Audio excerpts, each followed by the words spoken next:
Now, I stole this headline because I think it's a great headline. Reviewers aren't representative. One of the folks in the community who used to write for I Slay the Dragon, if you're familiar with that website from the board gaming side of things, Jonathan Schindler, put out a very nice blog talking about this and alluded to another news post from Eric Martin, who often reminds people that Board Game Geek is not representative of the hobby as a whole. It's fine. And he goes further in to say this reviewers are not representative of the hobby as a whole in this way as well, which, surprisingly enough, I completely freaking agree with. And as the segue here, I love this, frankly, because I always say, like, don't listen to my recommendations of what I like. I try to make it very clear, I like this, right? So unless your tastes line up completely with mine, don't listen to whether or not this game is right for you, because there are plenty of great games that I'm never going to cover. There are plenty of great games that do not fit well with me, and I have no qualms about saying that from any aspect, right? And he goes and he even says, like, even the big names. Now, he doesn't say name names, but, you know, not me, but like the people who are much bigger than me, because invariably I see this once a month, and this is the part that grates me. And I think that this message is lost, and this is why I think it's worth reiterating from a slightly higher step stool that I stand on in this way on the YouTube side of things, right? That I see once or twice a month on Facebook, especially, that somebody is selling a game and they include in their sale post something along the lines of Joe Schmo Tower thought that this game was an 8.9735 best game in the genre of the year of the month. So you should buy it from me for that reason. Or Board Game Hobby Co. I'm completely making these names up, by the way. They're just, you know, random examples. Thought this game was a 37 and a quarter out of 5. And you should buy this game from me because of this. Which just goes to show that although you're probably sitting back listening to this going, Chris, nobody does this. I guarantee people do this, right? There is a rush on this every time Shut Up and Sit Down puts out a video. Every single time they say a game is awesome and it's sold out. And that's an issue. It's an issue for this reason. Their taste is not representative of what your taste is going to be. I don't blame them one bit whatsoever. They like what they like, and they like telling you about it in the most humorous way possible. And they do an amazing job at it. So no shade being thrown at them. It's that you have to look and say, is this going to be right for me? And that's where sometimes skit-based stuff, for me personally, you know, doesn't help me figure out whether a game is going to be mechanically the way I prefer things. That's kind of why I am not a big purveyor fan, whatever you want to say, of preview content. Because it tells me so little sometimes about the behind the issues, right? The flow, the dynamics, the way it made you feel apart from it being fun. And that's not helpful for me personally. I know it is for some people though. And so that's where you have to know yourself of, again, this is not representative of the community, but representative of us, what is actually going to get played, not what you can buy. My first 3, 4, 5 years of board gaming was more definitely along the lines of, and I would argue that many of you will agree with this sentiment as well, what can I buy? What do I think I am going to like? What do I think will be fun on the table? What do I think I will enjoy in some way, shape, or form? Not what I'm actually going to be able to play and get to the table and enjoy from just a pure entertainment standpoint, right? There is this grass is greener, mechanically always looking for the more perfect fit option. This beats that. And he even alludes to it in this article. Queen Domino stands out a bit more. Doesn't seem to have the staying power of King Domino to him. Because, you know, Queen Domino is only ranked in the 1300s. Where he's going with this is that it doesn't matter as much to a reviewer or a critic in the context of evaluating new overlap as it does to someone who is not this waist deep in the hobby in the first place. I like variety in a lot of my games, as he says, right? He and I are very simpatico on this element as well. But my family is very keen to just play the same games over and over again. One of my wife's most common statements is, "Oh, are we going to have to play a new game again?" That is not a positive statement. That is not said in a positive light when it comes out of her mouth in that way.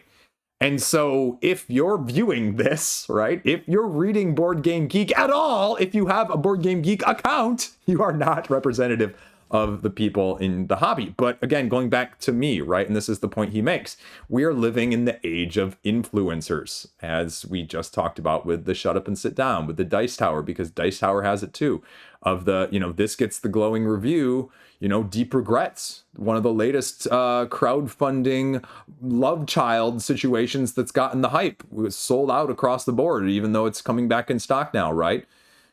We garner following by making you feel like you're just like us, or that your tastes are just like us. And truth be told, there is some truth to that. So I'm not as much of a cynic, you know, as maybe this article suggests we should be otherwise.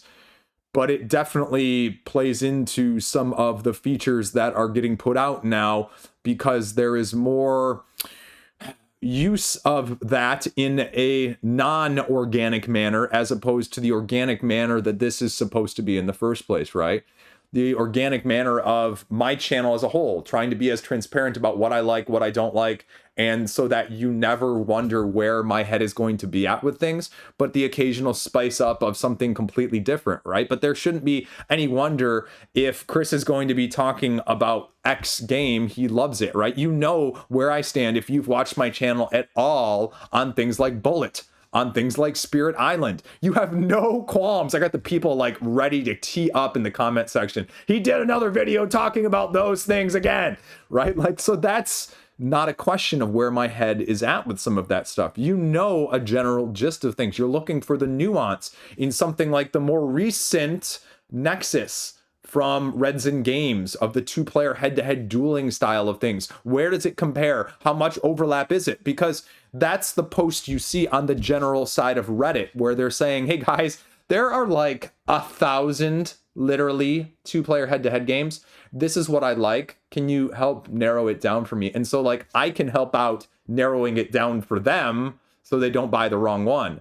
But there are plenty of overlaps for me where the niche side of things isn't going to be quite nearly as applicable. I love the example he uses though, because I don't have, and I can't come up with as good of an example to illustrate this, but it makes me think of similarly another episode or video content that I saw of the behind the scenes, or the before the behind the scenes and then the after the behind the scenes at one of these conventions a couple years ago, where the Dice Throne people had all these content creators, all the big name people come into a room, and they filmed and then put out only the video of them gasping at the reveal of what the next Dice Throne was going to be. I think that was when they revealed it was going to be Marvel.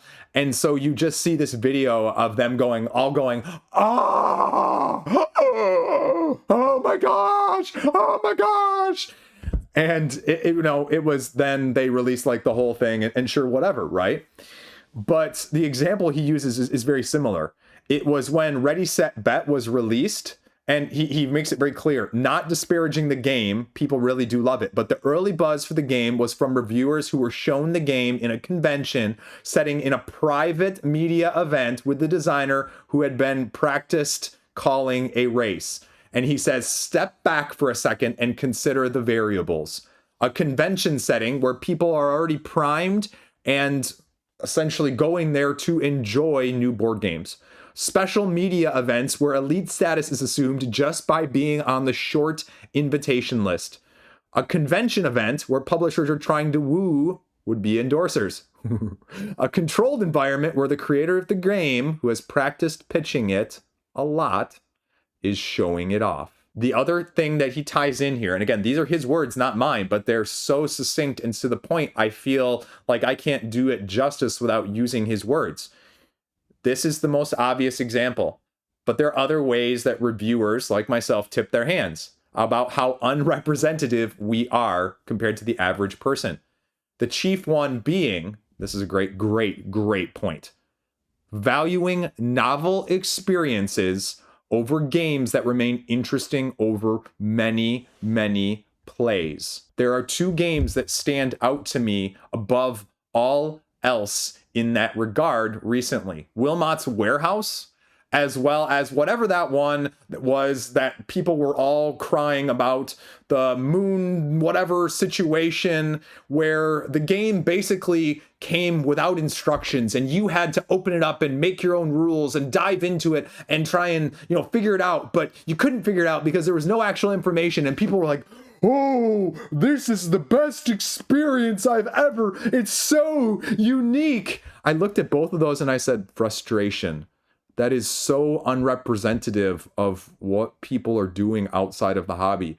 If I brought either of those to the table with people, they would not enjoy themselves in my group whatsoever of people who do not have Board Game Geek accounts, people who have never visited Reddit, people who have never sold a board game, people who own under 10 games as a whole that I play with. They would not have the same view as me or even as you. And that's where sometimes it just feels like we have our heads stuck up in these situations about how unique of an experience it is, about how different it has to be. I hear that all the time. Well, Chris, this game isn't doing anything that different. Chris, this game is just utilizing this mechanism that we've seen before or that one. Who freaking cares? It's still interesting. It's still novel. And I will still enjoy the hell out of it after many, many, many plays.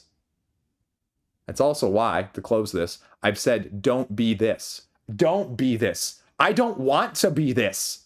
I don't like this. My number one piece of advice, I've said numerous times throughout the channel as well, is don't have this happen. Don't own this many games. Period.